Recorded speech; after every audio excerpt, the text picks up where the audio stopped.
بنیادی دینی تعلیم پر دینے پر بھی آپ ڈالتے ہیں۔ مدرسے تو بھائی مدرسے تو غریبوں کے ہو گئے، مدرسے میں امیر کہاں اپنے بچوں کو پڑھاتا ہے؟ جس کی آمدنی مہینے کی 20,000 ہے وہ مدرسے میں بچوں کو بھیجنا نہیں چاہتا۔ صاحب میرا بچہ غریب بچوں کے ساتھ نہیں بیٹھے گا، وہ کہاں بھیجے گا؟ کانوینٹ میں بھیجے گا۔ ابھی آپ نے ویڈیو دیکھا، راجستھان کی دھرتی پر مسلمان لڑکیاں اسکول میں سوریہ نمسکار کر رہی ہیں۔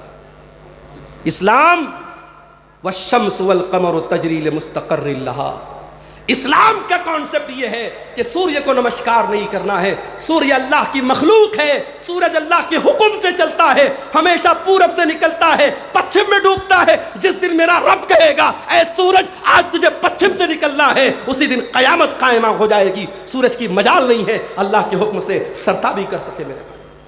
ہم سوریہ کو نمسکار کریں۔ آج ہماری قوم کا بچہ سوریہ کو نمسکار کر رہا ہے۔ ہماری قوم کی بچیاں جا کر کے کسی غیر اللہ کی دیوی کی پرستش کر رہی ہیں، اس کے منہ سے ایسے نعرے نکلوائے جا رہے ہیں، تف ہے ہم پر، لعنت ہے ہم پر۔ ہمارا بچہ جاہل مر جائے، بغیر پڑھے لکھے مر جائے، یہ بہتر ہے اس بات سے کہ وہ شرک کر کے دنیا سے جائے۔ کانوینٹ میں ہمارا بچہ پڑھ رہا ہے۔ 25 دسمبر کی تاریخ آتی ہے، کرسمس کا تہوار آتا ہے، کانوینٹ میں ہمارے بچوں کو سکھایا جاتا ہے سانٹا کلوز آتا ہے، بچوں کو چاکلیٹ دیتا ہے۔ بچے کے دماغ میں فٹ کیا جا رہا ہے آج چاکلیٹ مل رہی ہے، کیوں مل رہی ہے بھائی؟ آج کرسمس ہے۔ یہ کرسمس کیا ہے؟ آج گاڈ کو بیٹا پیدا ہوا ہے۔ آپ کے بچے کو سکھایا جا رہا ہے کہ آج گاڈ کے بیٹے کا برتھ ڈے ہے۔ اللہ، السلام علیکم ورحمۃ اللہ وبرکاتہ۔ آپ لوگ آپس میں نہ پوچھیں، اس سامنے کی جگہ خالی کر دیں تاکہ پیچھے والوں کو دیکھنے میں آسانی ہو۔ آپ لوگ سارا اپنا مان لیں، ان کا پچھلے لوگ پیچھے ہیں۔ چلیے سامنے کی جگہ خالی کر دیں، چلیے۔ الحمدللہ نحمده ونستعینه ونستغفره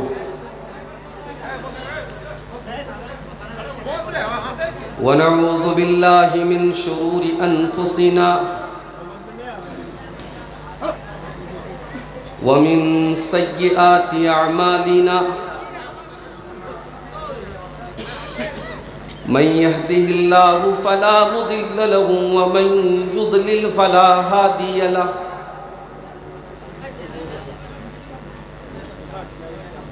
وأشهد أن لا إله إلا الله وحده لا شريك له وأشهد أن محمدا عبده ورسوله يا أيها الذين آمنوا اتقوا الله حق تقاته ولا تموتن إلا وأنتم مسلمون يا أيها الناس اتقوا ربكم الذي خلقكم من نفس واحدة وخلق منها زوجها وبث منهما رجالا كثيرا ونساء واتقوا الله الذي تساءلون به والأرحام إن الله كان عليكم رقيبا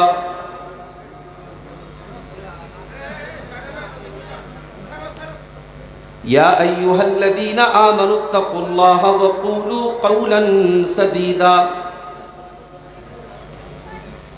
يصلح لكم أعمالكم ويغفر لكم ذنوبكم ومن يطع الله ورسوله فقد فاز فوزا عظيما أما بعد فإن خير الحديث كتاب الله وخير الهدي هدي محمد صلى الله عليه وسلم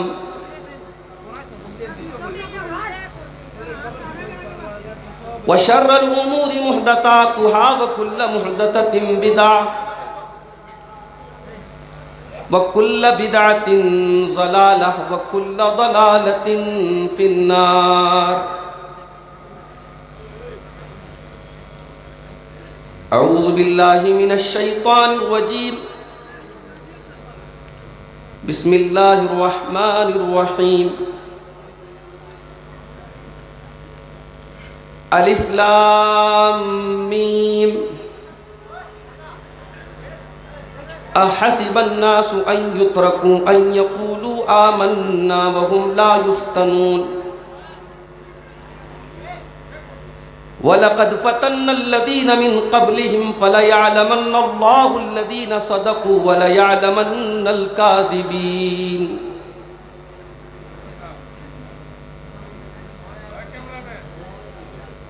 وہ شہر محبت جہاں مصطفیٰ ہیں وہیں گھر بنانے کو دل چاہتا ہے. وہ شہر محبت جہاں مصطفیٰ ہیں وہیں گھر بنانے کو دل چاہتا ہے. وہ سونے سے کنکر وہ چاندی سی میٹی نظر میں بسانے کو دل چاہتا ہے. جو پوچھا نبی نے کہ کچھ گھر بھی چھوڑا تو صدیق اکبر کے ہونٹوں پہ آیا. وہاں مال و دولت کی کیا ہے حقیقت جہاں جان لٹانے کو دل چاہتا ہے. وہ شہر محبت جہاں مصطفیٰ ہیں وہیں گھر بنانے کو دل چاہتا ہے. جہاد محبت کی آواز گونجی کہا حنظلہ نے یہ دلہن سے اپنی. جہاد محبت کی آواز گونجی کہا حنظلہ نے یہ دلہن سے اپنی. اجازت اگر دو تو جام شہادت لبوں سے لگانے کو دل چاہتا ہے. وہ شہر محبت جہاں مصطفیٰ ہیں وہیں گھر بنانے کو دل چاہتا ہے. ستاروں سے یہ چاند کہتا ہے ہر دم تمہیں کیا پتا ہے وہ ٹکڑوں کا عالم. ستاروں سے یہ چاند کہتا ہے ہر دم تمہیں کیا پتا ہے وہ ٹکڑوں کا عالم. اشارے میں آقا کہ اتنا مزہ تھا کہ پھر ٹوٹ جانے کو دل چاہتا ہے.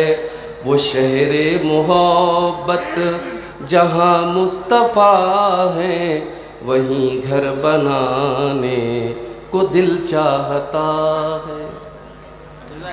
صدر محترم ناظم اجلاس علماء کرام محترم بزرگوں نوجوان ساتھیوں ماؤں اور بہنوں پیارے بچوں جامعہ اصلاح المومنین برہیٹ کا یہ سالانہ پروگرام جو اس پورے علاقے کا سب سے شاندار پروگرام ہوتا ہے اور 2 دن کا یہ پروگرام ہوتا ہے. آج اس پروگرام کا پہلا دن اور اس کی آخری کڑی کے طور پر میں آپ کے سامنے حاضر ہوں. مجھ سے پہلے ہمارے عزیز دوست شیخ ابوالکلام سلفی حفظہ اللہ نے بڑی بہترین باتیں آپ کے سامنے رکھیں. امت کی برائیوں امت میں پائی جانے والی کمزوریوں کی طرف انہوں نے اشارہ کیا۔ اللہ تعالیٰ موصوف کی باتوں پر ہم سب کو عمل کرنے کی توفیق عطا فرمائے۔ میرے بھائیوں، آج کے اس دور میں ہم اور آپ اکثر ایک چیز کو دیکھ کر کے ہمارے دل میں کھٹک پیدا ہوتی ہے جب ہم یہ دیکھتے ہیں کہ لا الہ الا اللہ پڑھنے والا وہ ذلیل ہو رہا ہے اور غیر اللہ کی عبادت کرنے والا عزت پا رہا ہے۔ جو گھر اللہ کی عبادت کے لیے بنایا گیا اسے مسمار بھی کر دیا جا رہا ہے، اسے گرا بھی دیا جا رہا ہے، اسے ڈھا بھی دیا جا رہا ہے، اور اس کی جگہ پر شرک کا آستانہ کھڑا کیا جا رہا ہے۔ تو سوال پیدا ہوتا ہے کہ ایسا کیوں ہو؟ کیا نعوذ باللہ ہمارا دین سچا نہیں ہے؟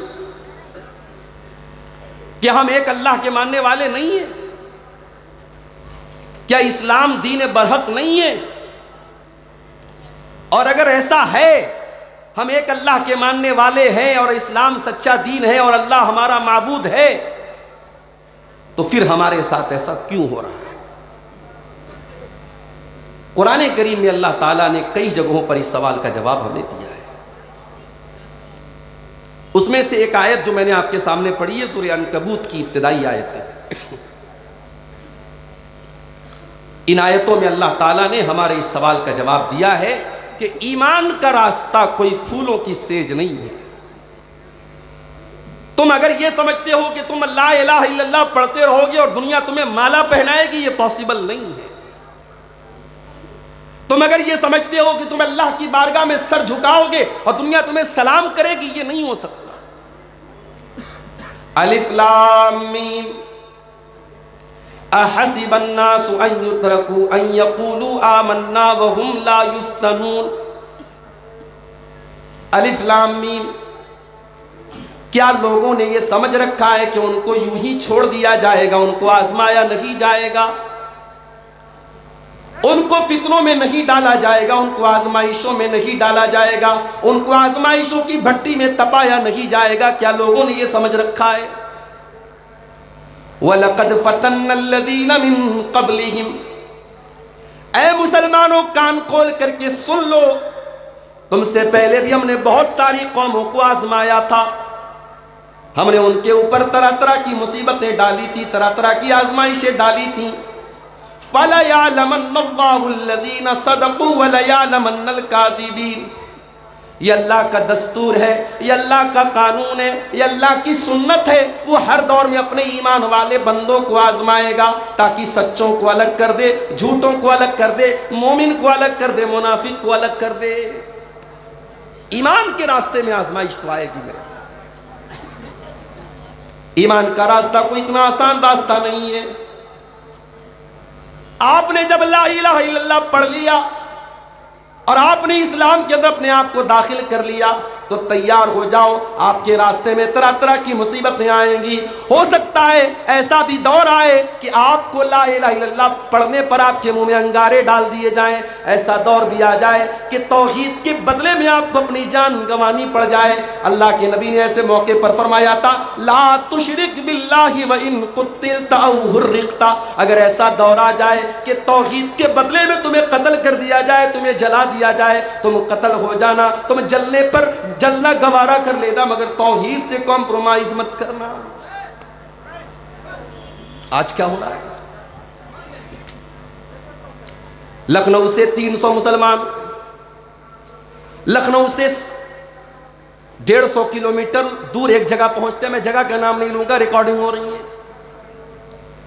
لکھنؤ سے 150 کلومیٹر دور پہنچتے ہیں 300 مسلمان، جس میں برقع پوش عورتیں بھی ہیں، اور وہاں جانے کے بعد ایک ایسی جگہ کی وہ زیارت کرنے جاتے، ایک ایسی جگہ کا دیدار کرنے جاتے ہیں، ایک ایسی جگہ کا درشن کرنے جاتے ہیں جہاں کے بارے میں ہم سب جانتے ہیں کہ اللہ کا ایک گھر گرا کر کے وہاں بت خانہ بنایا گیا، اور بڑے ڈنکے کی چوٹ پر کہتے ہیں صاحب ہم تو مسلمان ہیں۔ میڈیا ان مسلمانوں کو ہائی لائٹ بھی کرتا ہے.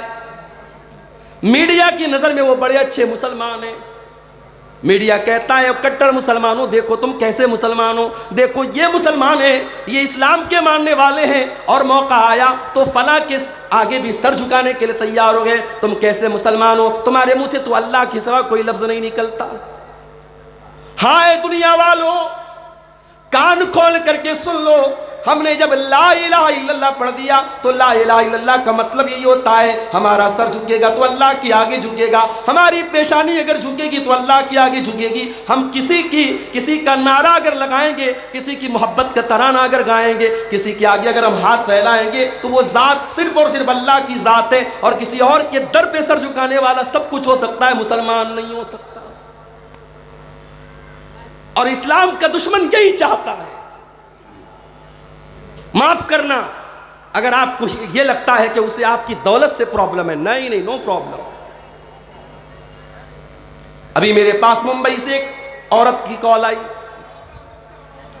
اسی بہار کی, بنگال کی رہنے والی وہ خاتون اس وقت ممبئی میں رہتی ہیں.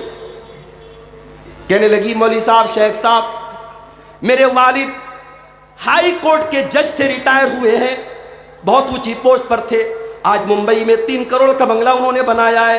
مولوی صاحب سب کچھ اچھا ہے مگر میرے والد کا دین سے کوئی تعلق نہیں ہے, انہیں علماء سے نفرت ہے, انہیں اسلام سے نفرت ہے, وہ نام کے مسلمان ہیں, ان کے اندر دینداری نام کی کوئی چیز نہیں ہے.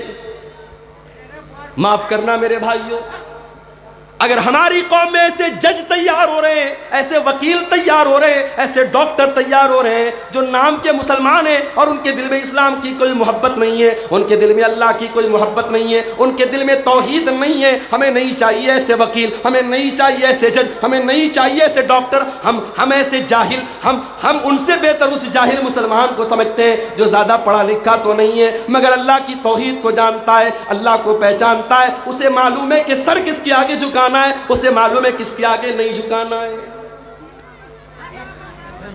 اور اسی لیے ہم کہتے ہیں دنیا جن مدرسوں کا مذاق اڑا رہی ہے, حکومت کے نشانے پر مدرسے, اپنوں کے نشانے پر مدرسے, غیروں کے نشانے پر مدرسے, مگر برہیٹ والوں اور جھارکھنڈ والوں اور گڈا والوں اور صاحب گنج والوں, کان کھول کر کے سن لو, جب تک یہ مدرسے موجود ہیں, جب تک قال اللہ اور قال الرسول کی صدائیں مدرسوں میں بلند کی جا رہی ہیں, جب تک آپ کے بچے یہاں پہ قرآن پڑھ رہے ہیں, جب تک یہ مولوی حضرات یہاں پہ قرآن و حدیث پڑھا رہے ہیں, تب تک آپ کے بچے انشاءاللہ مرتد نہیں ہوں گے. یہاں سے پڑھنے والا بچہ دنیا کے کسی کونے میں چلا جائے, انشاءاللہ وہ مرتد نہیں ہوگا, وہ اسلام کا دامن کبھی ہاتھ سے جانے نہیں دے گا.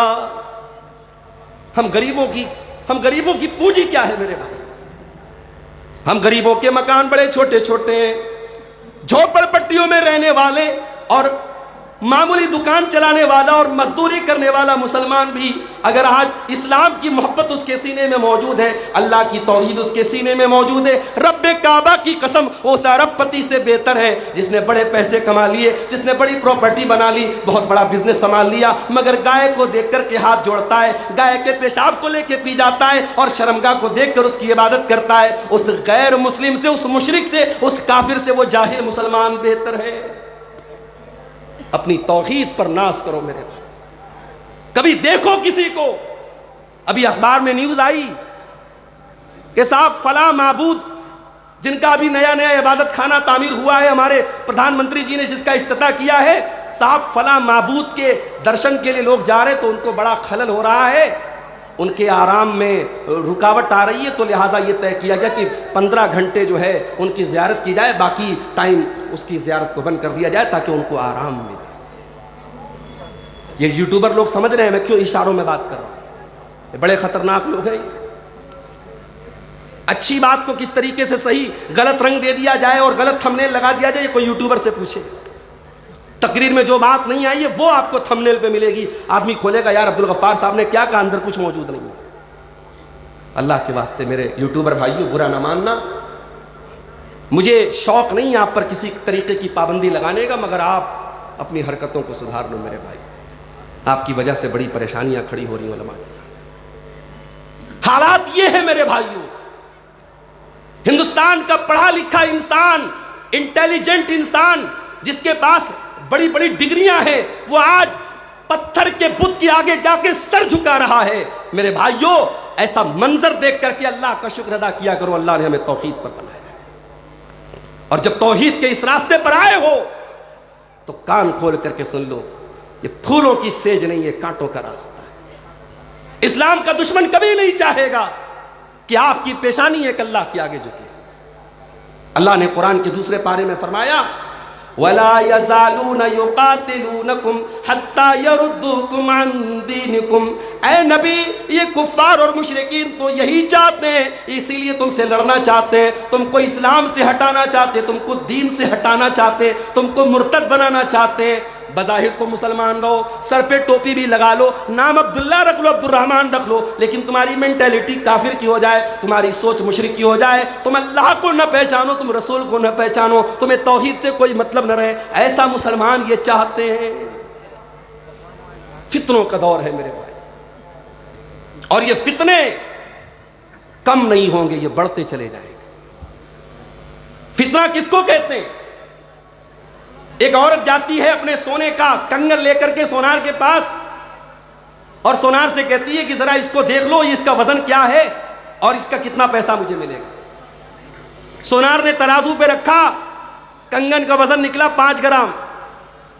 پھر سونار نے اپنی کسوٹی پر پرکھا کہ اس سونے کے کنگن کے اندر اوریجنل سونا کتنا ہے. اس کسوٹی پر جب اس نے پرکھا, اس نے کہا محترمہ آپ کے 5 گرام کے کنگن کا جو اوریجنل وزن ہے وہ تو 4 گرام ہے, اس کے اندر 1 گرام تو ملاوٹ ہے. ہمارے ایمان کی, ہمارے توحید کی, ہمارے دین کی ملاوٹ, کھرے اور کھوٹے کو الگ کرنے کے لیے اللہ تعالیٰ نے دنیا میں طرح طرح کے فتنوں کو بھیجا ہے میرے بھائیوں, تاکہ ایمان میں کھرا کیا ہے کھوٹا کیا ہے الگ ہو جائے. اور قیامت کے پہلے فتنے بڑھتے چلے جائیں گے. اللہ کے پیارے نبی صلی اللہ علیہ وسلم ایک مرتبہ مدینہ کی ایک پہاڑی پر چڑھتے ہیں, صحابہ کرام آپ کے ساتھ ہیں, بارش کا موسم ہے, بارش ہو رہی ہے اور بارش کے قطرے صحابہ کرام کے گھروں میں داخل ہو رہے ہیں. آپ نے فرمایا هل ترون ما ترى, اے میرے صحابہ کیا وہ منظر تم دیکھ رہے ہو جو میں دیکھ رہا ہوں؟ انی ارى الفتن كمواقع القطر خلال بیوتکم, اے میرے صحابہ میں دیکھ رہا ہوں کہ فتنے تمہارے گھروں میں اس طریقے سے داخل ہو جائیں گے جیسے بارش کے قطرے تمہارے گھروں میں داخل ہو جاتے ہیں. بارش ہوتی ہے, آپ کھڑکی بند کر لیں, دروازے بند کر لیں, تب بھی بوچھار اندر آ جاتی ہے. اللہ کے نبی نے کیا مثال دی ہے کہ اے میرے صحابہ فتنے اس قدر آئیں گے کہ جس طریقے سے بارش کی بوندیں اور بارش کی بوچھار تمہارے گھروں میں کمرے بند کرنے کے باوجود اور دروازے بند کرنے کے باوجود اور کھڑکی بند کرنے کے باوجود آ جاتی ہے, فتنوں کی چنگاری اور فتنوں کی بوچھار تمہارے گھروں میں پہنچ جائے. میرے بھائیوں آج کی میری تقریر کا عنوان یہی ہے, موجودہ دور کے بڑے بڑے فتنے کیا ہیں اور ان فتنوں سے بچنے کا راستہ کیا ہے. بڑا اہم ٹاپک ہے, میں جانتا ہوں رات کا آخری وقت ہے, بڑا مشکل وقت ہوتا ہے ایک مقرر کے لیے رات کو 1 بجے 1:30 بجے تقریر کرنا. اسے تقریر سنانے سے زیادہ اس بات کی فکر ہوتی ہے کہ نیند کا ٹائم ہے, آرام کا ٹائم ہے, لوگوں کو میں کیا سناؤں کہ وہ یہاں پہ ٹھہر جائیں, تھم جائیں, رک جائیں. مگر میں آج آپ کے سامنے بڑے اہم ٹاپک پر بات کر رہا ہوں. اس دور کے بڑے بڑے فتنے کیا ہیں, غور سے سنیے گا, انشاءاللہ کچھ باتیں آپ یہاں سے لے کے جائیں. اس دور کا سب سے بڑا فتنہ ایمان کو خطرے میں ڈالنے والی چیزوں کا فتنہ ہے. کبھی غور کرنا, بڑے بڑے کالجوں میں آپ کا بیٹا بھاگلپور میں پڑھ رہا ہے, آپ کی بیٹی کلکتہ میں پڑھ رہی ہے, قرآن سے دور ہے, وہ حدیث سے دور ہے, علماء سے دور ہے, دین کے علم سے دور ہے, مدرسے سے دور ہے. آپ کا وہ بیٹا, آپ کی وہ بیٹی, آپ کو لگ رہا ہے صاحب وہ تو میڈیکل کی تیاری کر رہا ہے, وہ تو انجینئرنگ کی تیاری کر رہی ہے. آپ کے اس بیٹے اور بیٹی کے اندر سلو پوائزن ڈالا جا رہا ہے, اسلام سے نفرت. آپ کی بیٹی کلکتہ میں 3 سال رہنے کے بعد جب گھر آتی ہے, اسے نقاب اچھا نہیں لگتا, اسے پردہ اچھا نہیں لگتا, باہر نکلنے لگتی ہے, ماں کہتی ہے بیٹا نقاب میں نکل, کہتی ہے ماں تو کیسی پرانے دور کی بات کرتی ہے, میں پڑھی لکھی لڑکی ہوں, میں میڈیکل کی تیاری کر رہی ہوں, میں انجینئرنگ کی تیاری کر رہی ہوں, مجھے پردہ کی کیا ضرورت ہے. لڑکا بھاگلپور میں میڈیکل کی تیاری کر رہا ہے, مسجد سے دور ہے, علماء سے دور ہے, دین سے دور ہے. اس کے گاؤں میں جلسہ ہو رہا ہے, لوگ کہتے ہیں چل جلسے میں چل تقریر سن لے, کہتا ہے مجھے جلسے میں جانے کی کوئی ضرورت نہیں, مجھے بہت نالج ہے.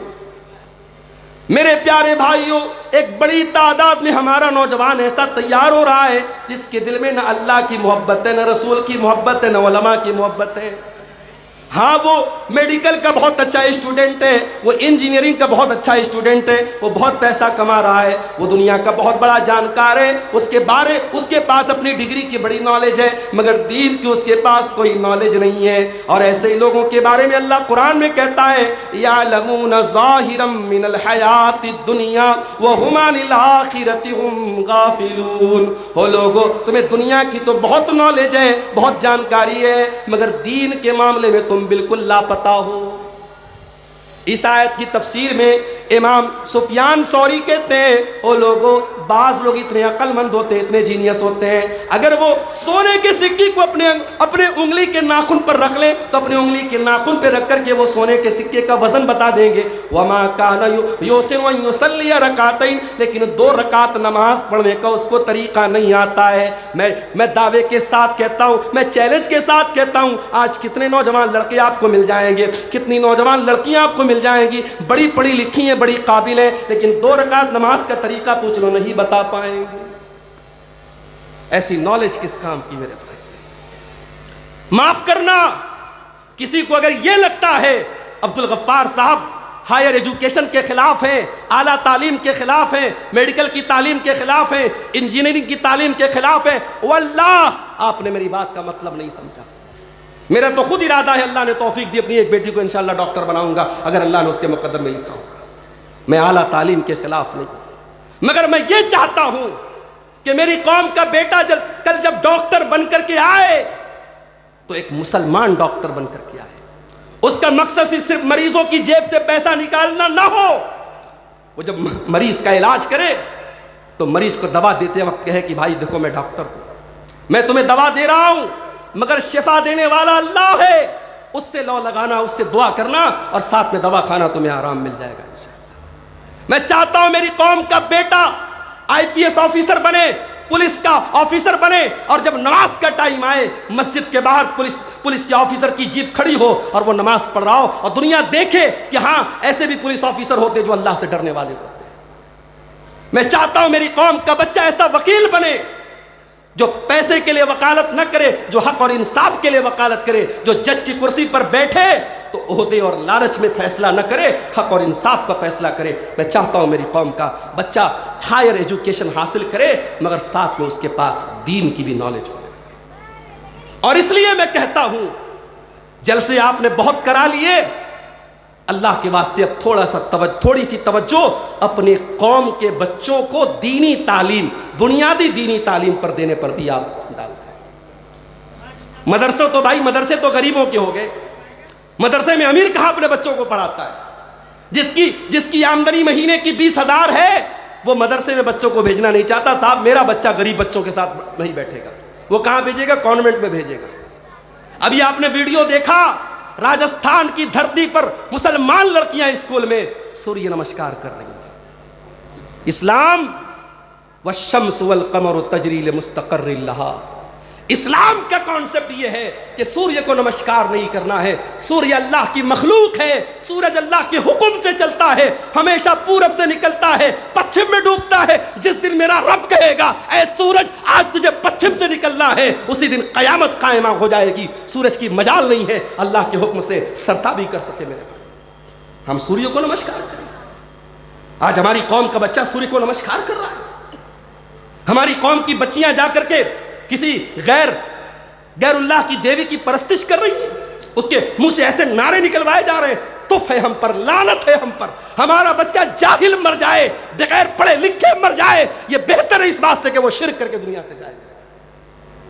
کانوینٹ میں ہمارا بچہ پڑھ رہا ہے، 25 دسمبر کی تاریخ آتی ہے، کرسمس کا تہوار آتا ہے، کانوینٹ میں ہمارے بچوں کو سکھایا جاتا ہے، سانٹا کلوز آتا ہے، بچوں کو چاکلیٹ دیتا ہے، بچے کے دماغ میں فٹ کیا جا رہا ہے آج چاکلیٹ مل رہی ہے، کیوں مل رہی ہے بھائی؟ آج کرسمس ہے۔ یہ کرسمس کیا ہے؟ آج گاڈ کو بیٹا پیدا ہوا ہے، آپ کے بچے کو سکھایا جا رہا ہے کہ آج گاڈ کے بیٹے کا برتھ ڈے ہے۔ اللہ اکبر، ہم جس اللہ کی عبادت کرتے ہیں اس کا کوئی بیٹا نہیں ہے۔ قل هو اللہ احد اللہ الصمد لم یلد ولم یولد ولم یکن لہ کفوا احد. وہ اللہ ایک ہے, وہ اللہ بے نیاز ہے, اس کا کوئی بیٹا نہیں, وہ کسی کا بیٹا نہیں, کوئی اس کے برابر نہیں. اپنے بچوں کو دین کی تعلیم دو میرے بھائیوں. اپنی مسجدوں میں اچھی تنخواہ پر علماء کو مکتب میں پڑھانے کے لیے رکھو, اور آپ کا جو بچہ کانوینٹ میں جاتا ہے, آپ کی جو بچی اسکول میں جاتی ہے, 1 گھنٹے کے لیے صحیح, 1.5 گھنٹے کے لیے صحیح, 2 گھنٹے کے لیے صحیح, اپنے بچوں اور بچیوں کا مکتب کا انتظام کرو. اور اگر آپ کو نہیں سمجھ میں آتا ہے, چلو میرے ساتھ حیدرآباد کی سرزمین پر, چلو میرے ساتھ بنگلور کی سرزمین پر, چلو میرے ساتھ ممبئی کی سرزمین پر, میں دکھاتا ہوں آپ کو.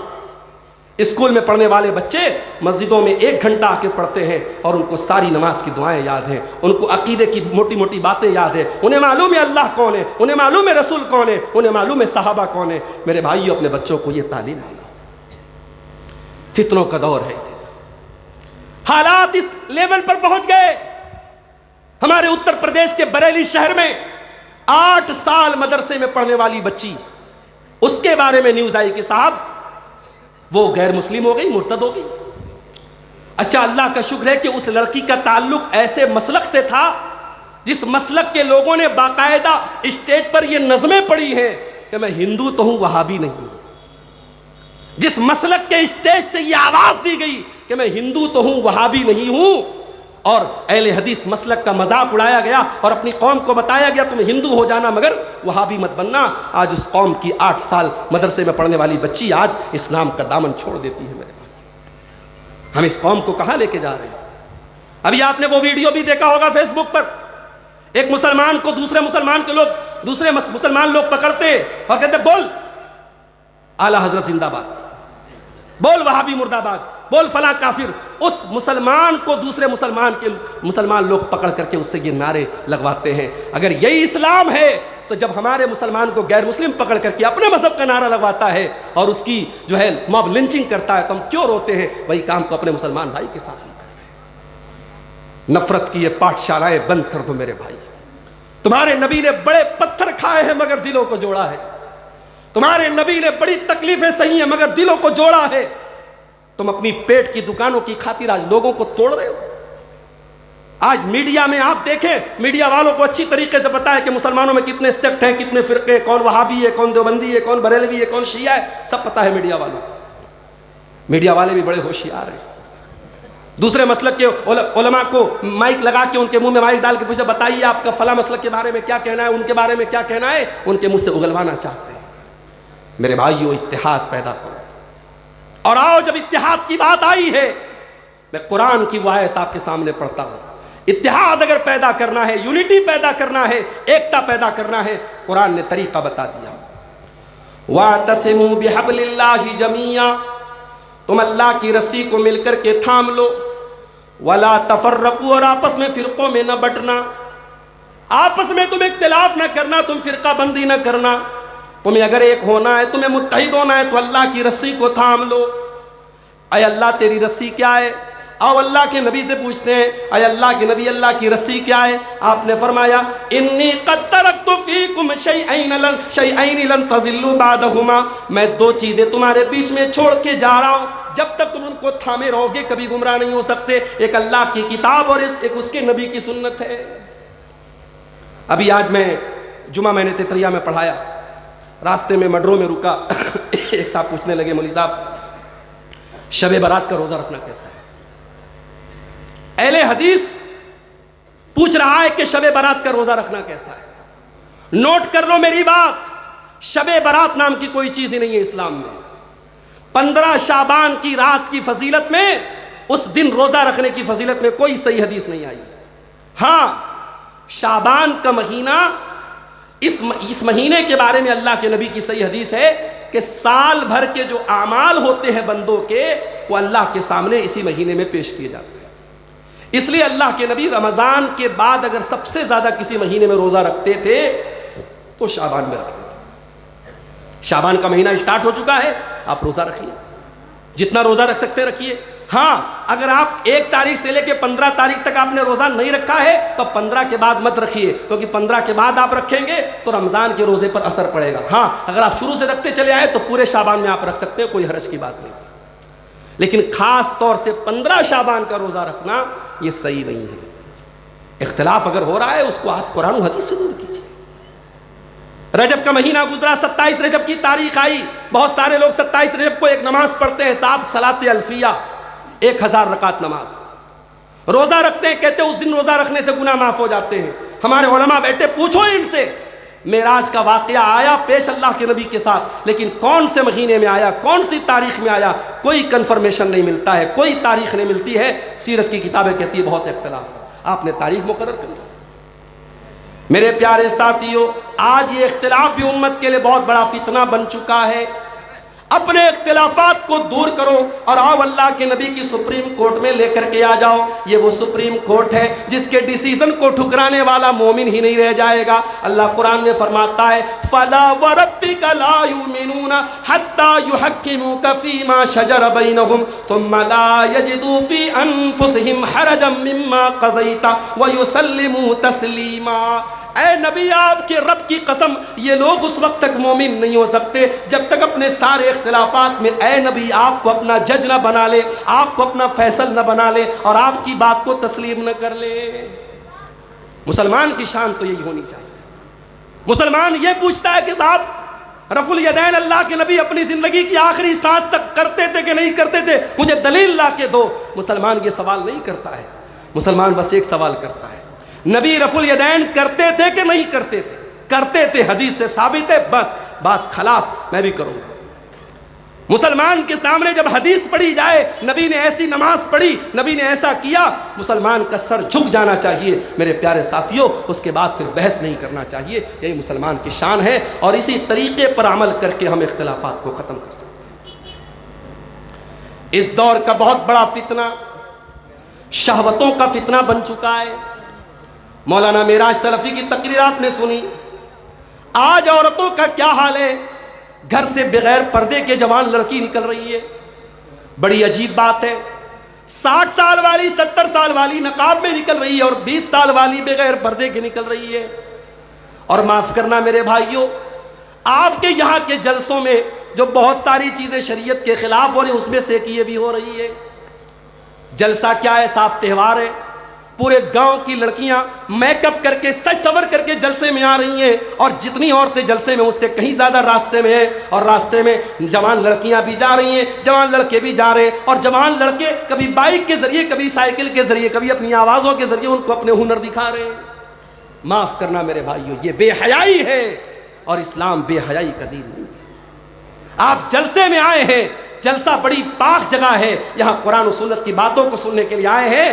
آپ اپنی بیٹیوں کو پردے میں بھیجیے اور جب عورتیں لڑکیاں یہاں آ جائیں اپنے پنڈال میں جائیں, بازاروں اور سڑکوں پہ لائن نہ لگائیں. اور نوجوان لڑکے بھی پنڈال میں آ کر تقریر سنیں, اور اگر نہیں سن سکتے جا کے اپنے گھر بیٹھیں. یہ سڑکوں پر آوارہ گردی کرنا یہ جلسوں کے مقصد کے خلاف ہے. شہوتوں کا فتنہ ہے, بے حیائی کا فتنہ ہے. آج ہماری مسلمان لڑکیوں کی جب شادیاں ہوتی ہیں, آپ دیکھیں شادیوں میں کس طریقے کے ڈریس پہنے جا رہے ہیں. ساڑی, لہنگا اور ایسے سوٹ اور ایسے فراک جس میں پوری آستین نظر آ رہی ہے, پورا پیٹ نظر آ رہا ہے, پوری پیٹ نظر آ رہی ہے. اور ایسا کپڑا بھاگلپور کی مارکیٹ سے, کلکتہ کی مارکیٹ سے, مہگامہ کی مارکیٹ سے, پاکڑ کی مارکیٹ سے بھائی اپنی بہن کو لا کے دے رہا ہے, شوہر اپنی بیوی کو لا کے دے رہا ہے. اے میرے بھائی, تو کیسا بھائی ہے, تو اپنی بہن کو ایسا بے غیرتی کا لباس پہنا رہا ہے. تو کیسا شوہر ہے, تو اپنی بیوی کو ایسا لباس پہنا رہا ہے. اکبر الہ آبادی نے بڑی سچی بات کہی تھی کہ بے پردہ نظر آئیں کل جو چند بیویاں, بے پردہ نظر آئیں کل جو چند بیویاں. اکبر زمین غیرت قومی سے گڑ گیا, پوچھا جو ان سے آپ کا پردہ وہ کیا ہوا, کہنے لگی کہ عقل پہ مردوں کے پڑ گیا. میرے بھائیوں, کسی قوم کی عورتیں جب تک اس وقت تک بے حیا نہیں ہوتی ہے جب تک اس قوم کے مرد بے غیرت نہ ہو جائیں. جب مرد بے غیرت ہو جائے گا تو عورتیں آٹومیٹک بے حیا ہو جائیں گی. اپنی غیرت کی حفاظت کرو میرے بھائی. اللہ کے نبی فرماتے 3 لوگ ایسے قیامت کے دن اللہ تعالیٰ نہ تو ان کو دیکھے گا, نہ ان سے بات چیت کرے گا, نہ ان کو گناہوں سے پاک و صاف کرے گا. نمبر 1 العاق لوالدیہ, اپنے ماں باپ کو ستانے والا. نمبر 2 المرأۃ المترجلہ, مردوں کی نقل کرنے والی اور مردوں کی چال ڈھال اپنانے والی عورت. اور نمبر 3 الدیوث الذی یقر فی اہلہ الخبث, وہ بے غیرت مرد جس کے گھر میں بے غیرتی کا کام ہوتا اور اس کو کوئی فرق نہ پڑتا ہو. شادی ہو رہی ہے, عورتوں میں کھانا چل رہا ہے، خاندان کے جوان لڑکے لڑکیوں میں عورتوں میں کھانا چلا رہے. کیوں بھائی؟ کیا ایک دن کے لیے پردہ معاف ہو گیا؟ ایک دن کے لیے بے پردگی معاف ہو گئی؟ نہیں میرے بھائی، پردہ شادی کے موقع پر بھی ہونا چاہیے، جلسے میں بھی ہونا چاہیے، مسجدوں میں بھی ہونا چاہیے. ابھی ایک صاحب نے مجھے واٹس ایپ کیا، مولانا اس پر بھی تھوڑا بول دیجئے گا. ہمارے برہیٹ کے علاقوں میں مسجدوں میں عورتوں کا انتظام ہے، کچھ لوگوں کو بڑی تکلیف ہے، بڑا اعتراض کرتے ہیں. جو مسجد میں عورتوں کے جانے پر اعتراض کرتا ہے وہ اپنے ایمان کی خیر منائے، اس لیے کہ مسجد میں جانے کی اجازت عورتوں کو میں نے اور آپ نے نہیں دی، ہمارے مولانا ہمارے ناظم اجلاس صاحب نے نہیں دی ہے، ہمارے علماء کرام نے نہیں دی ہے. مسجد میں عورتوں کو جانے کی اجازت ہمارے نبی نے دی ہے. اللہ کے پیارے نبی نے فرمایا لا تمنعوا اماء اللہ عن المساجد، اللہ کی بندیوں کو مسجد جانے سے مت روکو، مگر ہاں مسجد میں سپریٹ انتظام عورتوں کا ہونا چاہیے، ان کی انٹری الگ ہو، ان کے راستے الگ ہوں اور پردے میں آئے وہ. اور خاص طور سے میں نے تتریا میں جمعہ پڑھایا، وہاں بھی میں نے یہ بات کہی کہ ہمارے اس انصاری برادری کی جو مسجدیں ہیں پورے اس پرکھنڈ میں، پورے اس علاقے میں، صاحب گنج سے لے کے گڈا تک، میں ایک چیز دیکھتا ہوں، جمعہ کی نماز میں عورتوں کا انتظام نہیں. بڑی مسجد ہے ماشاءاللہ، 2 منزلہ مسجد ہے، عورتوں کا انتظام نہیں. کیوں نہیں ہے میرے بھائی؟ اگر آپ یہ سمجھتے ہیں کہ برہیٹ کے جلسے میں عورتوں کا انتظام ہم نے کرا لیا اور عورتوں نے دین سیکھ لیا، ہم نے نیما میں اور ہم نے لال مٹیا میں اور ہم نے فلاں علاقوں میں جلسے کر لیے اور عورتوں کا انتظام کر دیا اور وہاں عورتیں آ گئی اور دین سیکھ لیا، غلط سوچ ہے آپ کی. ایک رات کے جلسے سے عورتیں دین نہیں سیکھیں گی. ہر مسجد میں جہاں جمعہ کی نماز ہوتی ہے آپ عورتوں کا انتظام رکھیے، سپریٹ انتظام، الگ انتظام، اور وہاں اپنے گھر کی عورتوں کو جمعہ میں لے کے جائیے. اور میں دعوے کے ساتھ کہتا ہوں سال کے 52 جمعہ کے خطبے اگر آپ کے گھر کی ماؤں بہنوں نے اور بیٹیوں نے اس میں شرکت کی اور 52 آدھا گھنٹے کے جمعہ کے خطبے انہوں نے سنے، دین کی بہت ساری نالج لے کر کے وہ گھر جائیں گی اور انشاءاللہ بہت ساری برائیوں سے وہ بچنے لگیں گی. آج آپ کو حیرت ہوگی کتنی عورتوں کو نماز کا صحیح طریقہ نہیں آتا، وضو کا طریقہ نہیں معلوم، غسل کا طریقہ نہیں معلوم، حیض اور نفاس کے ضروری مسائل نہیں معلوم. جو مدرسے میں پڑھی لڑکی ہے، عالمہ ہے، اس کی بات میں نہیں کر رہا ہوں، عام عورتوں کی بات کر رہا ہوں. اپنی عورتوں کو دین سکھاؤ میرے بھائی. نبی اکرم کے دور میں انصار کی عورتیں آتی تھیں اور بڑے پرائیویٹ مسائل بھی اللہ کے نبی سے پوچھ لیتی تھیں. اما عائشہ نے ایک مرتبہ بڑی حیرت کا اظہار کرتے ہوئے فرمایا نعم النساء نساء الانصار، انصار کی عورتیں تو بڑی بہترین عورتیں ہیں. لا یمنعہن الحیاء ان یتفقہن فی الدین، وہ دین سیکھنے کے معاملے میں شرماتی نہیں ہیں. اپنی عورتوں کو دین سکھاؤ میرے بھائی. ایسا دیندار بناؤ اپنی بیٹیوں کو کہ تم کو مسئلہ پوچھنا پڑے تو اپنی بیٹی سے پوچھو. حضرت ابو بکر صدیق کو دیکھو، آخری ٹائم ہے، انتقال کا ٹائم ہے. ان کی بیٹی حضرت عائشہ ان سے ملنے کے لیے آتی ہیں، باپ کا آخری ٹائم ہے اور ابو بکر صدیق اپنی بیٹی سے سوال کرتے ہیں اے میری بچی، اللہ کے نبی کے کفن میں کتنے کپڑے تھے؟ ابو بکر صدیق کون ہے؟ نبی کے یار غار ہیں، نبی کے سب سے خاص صحابی ہیں، مگر کفن کتنا تھا اللہ کے نبی کا؟ یہ تو ظاہر ہے کہ اللہ کے نبی کے گھر والے زیادہ بہتر بتا پائیں گے. پوچھا بیٹی اللہ کے نبی کے کفن میں کتنے کپڑے تھے؟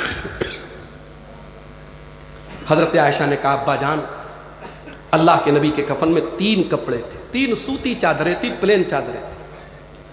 کہا ہے میری بیٹی جب تم مجھے کفنانا، ایک میرا کپڑا ہے جو بیماری کے دنوں میں پہنا کرتا تھا، اس کپڑے میں مجھے کفنانا اور 2 کپڑے اور لے لینا. اما عائشہ نے فرمایا ابا جان ہم اتنے گئے گزرے تو نہیں ہیں، آپ کو پرانے کپڑے میں ہم نہیں کفنائیں گے، آپ کے لیے نئے کپڑے کا انتظام کریں گے، نئی کفن کی چادریں لائیں گے. ابو بکر صدیق کہتے ہیں اے میری پیاری بیٹی انما هو للمہلہ ان الحی احق بالجدید، اے میری بیٹی جو بھی کپڑا تو مجھے پہنائے گی اسے تو مٹی میں مل جانا ہے، اسے تو گل جانا ہے، اسے تو ختم ہو جانا ہے. اے میری بیٹی نیا کپڑا کسی زندہ انسان کو پہنا دینا، مردے کو نیا کپڑا پہنانے کی ضرورت نہیں ہے. یہ صحابہ تھے میرے بھائی. مرنے کے ٹائم بھی یہ فکر رہتی تھی کہ میرا کفن دفن سنت کے مطابق. آج کتنے مسلمان ہیں مرنے کے بعد ان کے گھر میں تیجا ہو رہا ہے، 10واں ہو رہا ہے، برسی ہو رہی ہے، 40واں ہو رہا ہے، قرآن خوانی ہو رہی ہے، کتنے کام بدعت کے ہو رہے ہیں، شریعت کے خلاف ہو رہے ہیں. خبردار اگر آپ کو یہ لگتا ہے آپ کے مرنے کے بعد آپ کے گھر میں کوئی بدعت ہوگی، آپ وصیت کر کے جائیے، اپنے گھر والوں سے کہہ کے جائیے، اپنے بیٹوں سے کہہ کے جائیے میرے جنازے کی نماز سنت کے مطابق پڑھائی جائے، مجھے دفنایا جائے سنت کے مطابق، مجھے کفنایا جائے سنت کے مطابق، آپ وصیت کر کے جائیے میرے بھائی۔ تو آج فتنوں کا دور ہے میرے بھائی، اور فتنے ایسے فتنے پیدا ہو رہے ہیں، اللہ کے نبی فرماتے بادروا بالاعمال فتنا، ایسا دور آنے والا ہے، فتنوں کا ایسا دور آنے والا ہے، یصبح الرجل مؤمنا ویمسی کافرا، صبح کو ایک انسان مومن ہوگا اور شام ہوتے ہوتے کافر ہو جائے گا، شام کو مومن ہوگا اور صبح ہوتے ہوتے کافر ہو جائے گا۔ اس وقت کے آنے کے پہلے تم نیکی کے کاموں میں جلدی کر لو، جلدی کر لو میرے بھائی۔ اب انتظار میں مت رہو کہ مولانا مرتضیٰ صاحب تقریر کریں گے نماز پر تب ہم نماز کی پابندی کریں گے، عبد الغفار صاحب جب نماز پر بولیں گے تب ہم نماز کی پابندی کریں گے۔ اب انتظار مت کرو میرے بھائی، کب کس کی موت کا کون سا بہانہ آ جائے، کب کس کی موت کا پروانہ آ جائے، کون سی بیماری کب کس کو آ جائے، ہم نہیں بتا سکتے۔ آج تو وہ دور ہو گیا میرے بھائی۔ میرے استاذ محترم بنارس کے جامعہ سلفیہ کے ہمارے استاذ مولانا عبید اللہ طیب صاحب، 20 فروری کو میسج آیا کہ مولانا کی طبیعت بہت خراب ہے، دعا کریں۔ 21 کو میسج آیا بہت حالت سیریس ہے، دعا کریں۔ 22 کو میسج آیا انتقال ہو گیا۔ میرے بھائیوں، آج بیماری کی خبر آتی ہے، صبح کو شام کو انتقال کی خبر آ جاتی ہے۔ انتظار مت کرو، اگر اللہ نے دولت دی ہے اور آپ صحت مند ہیں، انتظار مت کرو 60 سال کے ہو جائیں گے تب حج کر لینا، جاؤ جلدی سے حج کا فارم بھرو، حج کر لو، عمرہ کا فارم فارمیلٹی پوری کرو، عمرہ کرو۔ نماز نہیں پڑھتے ہو تو نماز پڑھو۔ اور معاف کرنا، اگر اللہ نے آپ کو بزنس مین بنایا ہے، دولت والا بنایا ہے، 4 پیسے سکون سے آ رہے ہیں، اور آپ کی زندگی میں نماز کا ٹائم نہیں ہے، تو کبھی غور کرنا میری بات پر۔ یہ جو تم پیسہ کما رہے ہو نمازوں کو چھوڑ کے، کہیں یہ مال یہ دولت تمہارے لیے فتنہ نہ بن جائے، یہ فتنہ بن جائے گا، یہ مال تمہارے لیے عذاب بن جائے گا میرے بھائی۔ اور جب مال عذاب بن جائے گا تو اللہ کے پیارے نبی فرماتے ہیں انسان اتنا لالچی ہو جاتا ہے مال کمانے کے چکر میں، لو کان لابن آدم وادیان من ذهب لابتغى ثالثا، اگر آدم کے بیٹے کے پاس سونے کے 2 پہاڑ بھی آ جائیں تب بھی وہ تیسرے کی تمنا کرے گا میرے بھائی۔ مال آج فتنہ بن چکا ہے۔ آج ہمارا نوجوان لاٹری کے ذریعے امیر بننا چاہتا ہے، جوا کے ذریعے راتوں رات امیر بننا چاہتا ہے، ہمارا نوجوان سٹہ بازی میں حصہ لے رہا ہے، آن لائن بہت سارے فالتو قسم کے جوا والے ایپ آ رہے ہیں، ان ایپس کے ذریعے پیسہ کما رہا ہے۔ اللہ کے واسطے حلال طریقے سے پیسہ کماؤ، یہ حرام طریقے چھوڑ دو۔ اگر ان کے ذریعے تم لکھ پتی بن بھی گئے، کروڑ پتی بن بھی گئے، وہ دولت کام آنے والی نہیں ہے، ایک دن وہ دولت تمہارے لیے بربادی کا سبب بنے گی میرے بھائی۔ حلال طریقے سے پیسہ کماؤ۔ اللہ کے نبی فرماتے یاتی علی الناس زمان لا یبال المرء من این اخذ المال، وہ زمانہ بھی لوگوں پر آنے والا ہے جب انسان پرواہ نہیں کرے گا مال کس طریقے سے کما رہا ہے، حلال طریقے سے کما رہا ہے یا حرام طریقے سے کما رہا ہے، یہ مال کس طریقے سے ہم کما رہے ہیں اس کا بھی حساب اللہ تعالیٰ کیا دینا ہے۔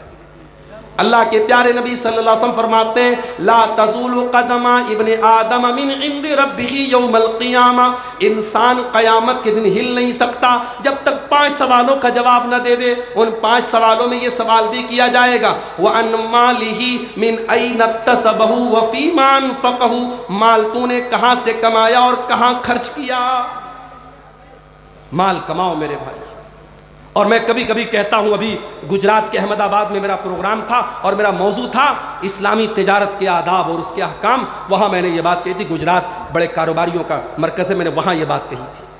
میں نے کہا تھا ہماری قوم کو کاروباریوں کی بھی ضرورت ہے۔ جب کاروباریوں کی بات آتی ہے ہم کہتے ہیں صاحب مارواڑی بڑے کاروباری ہوتے ہیں، گجراتی بڑے کاروباری ہوتے ہیں، سندھی بڑے کاروباری ہوتے ہیں۔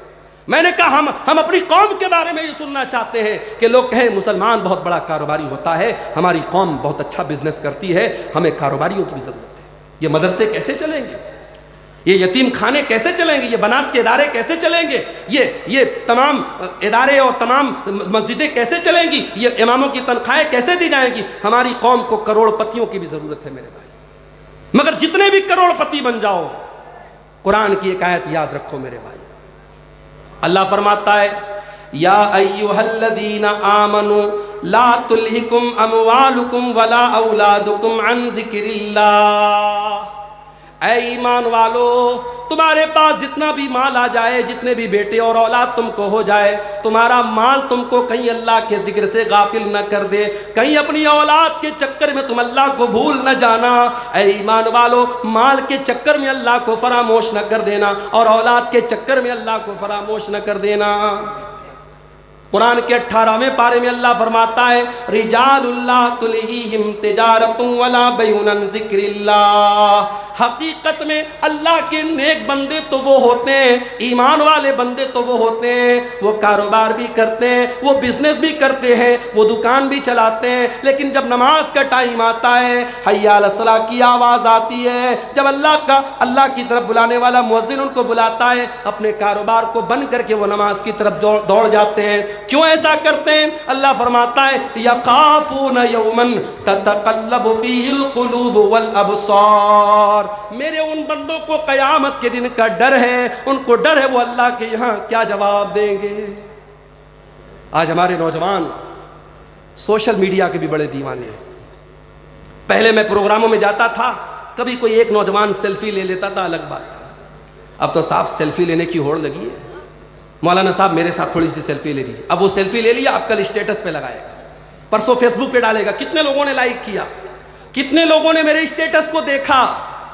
میرے پیارے نوجوان ساتھیوں، تمہیں لوگوں کے لائک کی فکر ہے، تمہیں لوگوں کی اس بات کی فکر ہے کتنے لوگوں نے تمہاری پوسٹ کو لائک کیا، تمہارے اسٹیٹس کو دیکھا۔ کاش اتنی فکر ہم کو اس بات کی ہو جائے کل قیامت کے دن اللہ تعالیٰ ہم کو لائک کرے گا یا نہیں کرے گا۔ او فیس بک پر فلٹر کر کے اپنے چہروں کو خوبصورت بنانے والے میرے نوجوان بھائیوں، میری بہنوں جو اپنے فوٹوز کو سوشل میڈیا پر ڈال رہی ہو، کہیں قیامت کے دن ہمارے ان خوبصورت چہروں کو اللہ تعالیٰ جہنم کی آگ میں نہ ڈال دے۔ وجوہ یومئذ علیہا غبرہ ترہقہا قطرہ اولئک ھم الکفرۃ الفجرہ۔ اللہ قرآن میں کہتا ہے قیامت کے دن کچھ ایسے بھی چہرے آئیں گے جو بڑے گندے ہوں گے، بڑے دھول سے اٹے ہوئے ہوں گے، جہنم کی آگ میں ڈالے جائیں گے۔ یہ کافروں کے چہرے ہوں گے، یہ برے لوگوں کے چہرے ہوں گے، یہ اللہ کے نافرمانوں کے چہرے ہوں گے۔ فیس بک پر آپ نے اپنے فوٹو کو فلٹر کے ذریعے خوبصورت کر لیا، کل قیامت کے دن اپنے چہرے کو جہنم کی آگ سے کیسے بچاؤ گے؟ میرے بھائیو، اس کی چنتا بھی کر لو۔ اللہ ہمیں لائک کرے گا کہ نہیں کرے گا؟ آج ہم نے موبائل پر انگلی سے کیا ٹچ کیا ہے، ہم نے براؤزر کے اندر کیا کیا دیکھا ہے، ہم نے ہسٹری کو ڈیلیٹ کر دیا، ہم نے واٹس ایپ کی چیٹنگ کو ڈیلیٹ کر دیا، ہم نے یوٹیوب کی ہسٹری کو ڈیلیٹ کر دیا، ہم نے کیا دیکھا ہمیں پتا، ہمارے موبائل کو پتا ہے۔ مگر میرے پیارے بھائیوں، اللہ قرآن میں کہتا ہے حتی اذا ما جاؤہا شہید علیہم سمعہم وابصارہم وجلودہم بما کانوا یعملون۔ میرے بندو، جب تم قیامت کے دن آؤ گے، تمہارے کان بھی تمہارے خلاف گواہی دیں گے، تمہاری آنکھیں بھی تمہارے خلاف گواہی دے گی، اور تمہارے بدن کی چمڑی بھی تمہارے خلاف گواہی دے گی۔ تم نے انگلی سے کیا ٹچ کیا، تم نے کانوں سے کیا سنا، تم نے آنکھوں سے کیا دیکھا۔ آج فیس بک کی ریلز چل رہی ہے، ریلز چل رہی ہے، عالم بھی دیکھ رہا ہے، مولانا صاحب بھی دیکھ رہے ہیں، حافظ جی بھی دیکھ رہے ہیں۔ ریلز میں اچھی بھی چیزیں آ رہی ہیں، بری چیزیں بھی آ رہی ہیں۔ میرے بھائیوں، ایسی چیز دیکھتے ہی کیوں ہو جس کے اندر حرام اور حلال دونوں چیزیں آ رہی ہیں؟ مت دیکھو ان سب چیزوں کو، اس لیے کہ آپ جو دیکھ رہے ہیں آپ کی آنکھیں سب کیپچر کر رہی ہیں۔ موبائل کا کیمرہ پتہ نہیں کتنے میگا پکسل کا ہے، مگر ہماری آنکھوں میں جو اللہ تعالیٰ نے میگا پکسل رکھا ہے، یہ آنکھیں سب ریکارڈ کر رہی ہیں۔ اور قرآن کہتا ہے قیامت کے دن یہ آنکھیں وہ ساری ریکارڈنگ پیش کریں گی، کان سب پیش کرے گا، چمڑی سب پیش کرے گی۔ وَقَالُوا لِجُلُودِهِمْ لِمَ شَهِدتُّمْ عَلَيْنَا، اور انسان کہے گا اپنی چمڑی سے کہ تو کیسے بول رہی ہے، میں نے کیا کیا ٹچ کیا تھا، تو کیسے بتا رہی ہے۔ اپنی چمڑی کے اوپر حیرت کرے گا کہ آج میری انگلی کیسے بول رہی ہے، میرے بدن کی توچا کیسے بول رہی ہے۔ قالوا انطقنا اللہ الذی انطق کل شیء، وہ چمڑی بولے گی، وہ ہمارے بدن کی توچا بولے گی، آج اللہ نے ہم کو بولنا سکھایا اور ہم بتائیں گے تو نے کہاں کہاں ٹچ کیا تھا۔ 14 فروری کی تاریخ گزری، ہماری قوم کا بچہ، ہماری قوم کی بیٹیاں، ہمارے قوم کے بیٹے بھی بے حیائی کے اس دن کو کلکتہ میں منا رہے تھے. کوئی ہوٹلوں میں منا رہا ہے، کوئی پارکوں میں منا رہا ہے، کوئی ریسٹورنٹ میں منا رہا ہے. آج عزت و آبرو کی دھجیوں کو اڑایا جا رہا ہے. آج زناکاری کی جا رہی ہے، بدکاری کی جا رہی ہے. میرے پیارے بھائیوں، جس کمرے میں آپ نے غلط کام کیا ہوگا، جس ہوٹل کے روم میں آپ نے زناکاری کی ہوگی، کل قیامت کے دن وہ جگہ بھی گواہی دے گی. اذا زلزلت الارض زلزالها واخرجت الارض اثقالها وقال الانسان ما لها يومئذ تحدث اخبارها. قیامت کے دن یہ زمین بولے گی، یہ برہیٹ کے مدرسے کا یہ گراؤنڈ بولے گا، اے اللہ یہاں ہزاروں لوگوں نے بیٹھ کر کے تیرے دین کی باتوں کو سنا تھا. یہ دھرتی بولے گی، کیا 2 دن تک پروگرام ہوتا رہا؟ اے اللہ تیرا قرآن پڑھا جاتا رہا، تیرے نبی کی حدیثیں پڑھی جاتی رہیں، اور جہاں ہم نے گناہ کیا ہوگا، جہاں ہم نے پاپ کیا ہوگا، وہ دھرتی بھی قیامت کے دن بولے گی. میرے بھائیوں، اس دن ہم اللہ کو کیا جواب دیں گے، اس کی بھی ہم فکر کر لیں. اس لیے نماز کی پابندی کرو میرے بھائی. کاروبار خوب کرو، خوب پیسہ کماؤ، مگر نماز کے ٹائم نماز پڑھو. نماز کے معاملے میں لاپرواہی مت کرو. اور اگر آپ کو یہ لگتا ہے 5 ٹائم کی نماز میں آدھا گھنٹہ آپ نے نماز میں لگا دیا، 2.5 گھنٹہ آپ نے اللہ کی بارگاہ میں لگا دیا، اگر آپ کو ایسا لگتا ہے کہ اس سے آپ کے کاروبار میں گھاٹا ہو جائے گا، آپ کے کسٹمر کچھ کم آئیں گے، آپ کا مال کچھ کم بکے گا، اللہ قرآن میں اس کا بھی جواب دیتا ہے. ان الذین یتلون کتاب اللہ واقاموا الصلاۃ وانفقوا مما رزقناہم سرا وعلانیۃ یرجون تجارۃ لن تبور. اے میرے بندو، جو قرآن کی تلاوت کرتا ہے، جو نماز قائم کرتا ہے، جو ہماری روزی کو اللہ کے راستے میں کھل کر کے اور چھپ کر کے خرچ کرتا ہے، یرجون تجارۃ لن تبور، وہ ایسی تجارت کر رہا ہے، وہ ایسا ویاپار کر رہا ہے، وہ ایسا بزنس کر رہا ہے جس میں گھاٹا ہونے والا نہیں ہے. اس کاروبار میں کبھی گھاٹا ہونے والا نہیں ہے. آپ نماز کی پابندی کیجیے میرے بھائی. اور آگے بڑھیے. اس دور کا بہت بڑا فتنہ یہ بھی ہے، جو کام علماء سے لینا چاہیے وہ ہم جاہلوں سے لے رہے ہیں. یا جاہل نہ کہوں، جاہل بھاری لفظ ہو جائے گا، ہم غیر علماء سے علماء کا کام لے رہے ہیں. میں نام نہیں لوں گا. اسی جھارکھنڈ کے علاقے میں، اسی گڈا اور صاحب گنج کے علاقے میں بڑے بڑے پروگراموں میں فضیلت الشیخ کر کے ایسے لوگوں کو بلایا جا رہا ہے جو عالم نہیں ہیں. بڑے بڑے بولڈ لیٹرز میں ان کا نام پوسٹر پہ آتا ہے، جبکہ پورا ہندوستان جانتا ہے وہ عالم نہیں ہے، وہ قرآن کی آیتیں ڈھنگ سے نہیں پڑھتا ہے، وہ مسئلے مسائل غلط بیان کرتا ہے. لیکن ہمارے جھارکھنڈ کی سرزمین ماشاءاللہ، ہمارا یہ علاقہ یہ بڑا سخی علاقہ ہے. آ جاؤ بھائی، تم یوٹیوب پر تمہارے بڑے فالوور ہیں، آ جاؤ، ہم تمہیں اونچا مقام دینے کو تیار ہیں. معاف کرنا میرے بھائیوں، اللہ آپ سے یہ بھی پوچھے گا کہ آپ کے علماء مر گئے تھے، آپ نے غیر علماء کو علماء کا مقام کیوں دیا. اور آپ اتہاس اٹھا کے دیکھو، آج ہندوستان میں بہت سارے مسائل کی جڑ یہ ہے کہ آج علماء کا کام غیر عالم کر رہے ہیں، جنہوں نے زندگی میں کبھی ڈھنگ سے قرآن و حدیث کا مطالعہ نہیں کیا، وہ فتوے دے رہے ہیں. میں کہتا ہوں آپ کے اسی سرزمین کے مفتی عبدالعزیز حقانی صاحب، اللہ غریق رحمت کرے، اتنے بڑے مفتی تھے، مگر ایسا کبھی نہیں ہوا ہوگا. آپ گئے ہوں گے، آپ نے کوئی فتویٰ پوچھا ہوگا، مفتی صاحب نے فٹ سے کہہ دیا حلال ہے حرام نہیں. تحقیق کرنے کے بعد، مطالعہ کرنے کے بعد ایک عالم جو ہوتا ہے وہ جواب دیتا ہے. امام مالک رحمت اللہ علیہ اتنے بڑے امام تھے اپنے دور کے، ان سے 40 مسئلے پوچھے گئے. 39 مسئلوں کے جواب میں انہوں نے کہا لا ادری، آئی ڈونٹ نو، میں نہیں جانتا. 39 مسئلوں میں انہوں نے کہا میں نہیں جانتا. 40ویں مسئلے کے بارے میں جواب دیا. اتنا بڑا امام 39 بار کہتا ہے لا ادری، میں نہیں جانتا. اس کے علم پر کوئی فرق نہیں پڑا. یہاں سوٹڈ بوٹڈ ہو کر کے ایک آدمی اسٹیج پر آتا ہے اور کہتا ہے آسک می، مجھ سے سوال کرو، میں تمہارے سوال کا جواب دوں گا. اور جو بھی سوال کیا جاتا ہے ہر سوال کا وہ جواب دیتا ہے. میرے پیارے بھائیوں، قیامت کی ایک نشانی یہ بھی اللہ کے نبی نے بتائی ہے کہ علماء کو چھوڑ کر کے لوگ جاہلوں کو اپنا مفتی بنا لیں گے.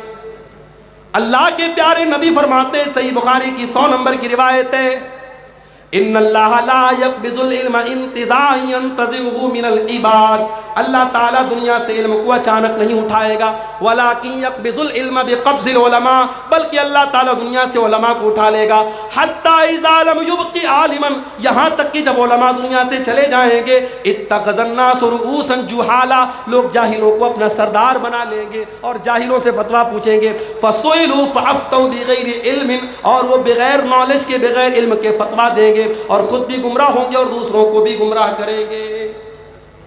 کتنے لوگ ہیں ہمارے قوم میں کہتے ہیں صاحب ہم انجینئر علی مرزا کو فالو کرتے ہیں۔ یہ جو لفظ بولتے ہیں نا ہم فالو کرتے ہیں، یہ بہت بڑی بات ہے۔